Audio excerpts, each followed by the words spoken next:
কথায় বলে না, নিজের নাক কেটে যাত্রা ভঙ্গ।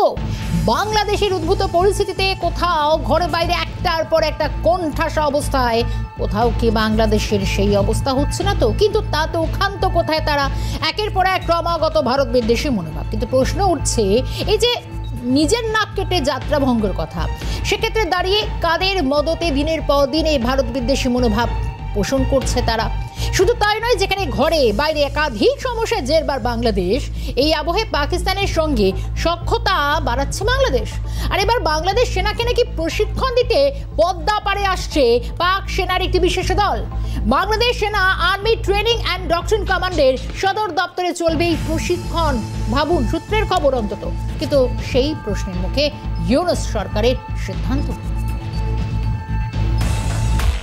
ঘরে বাইরে একাধিক সমস্যায় জেরবার বাংলাদেশ।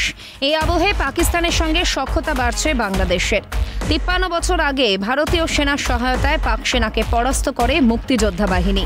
স্বাধীন রাষ্ট্র হিসেবে আত্মপ্রকাশ করে বাংলাদেশ। আর ৫ দশক পরে সেই পাক সেনাকেই ফিরিয়ে আনতে চলেছে ইউনূসের নেতৃত্বাধীন অন্তর্বর্তী সরকার। জানা গিয়েছে, বাংলাদেশ সেনাকে প্রশিক্ষণ দেবে পাক সেনা।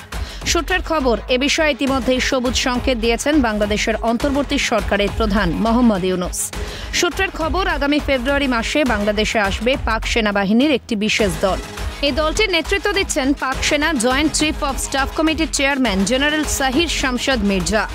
জানা গিয়েছে, বাংলাদেশ সেনার আর্মি ট্রেনিং অ্যান্ড ডক্ট্রিন কমান্ডের সদর দফতরে চলবে এই প্রশিক্ষণ, যা চলবে প্রায় ১ বছর ধরে।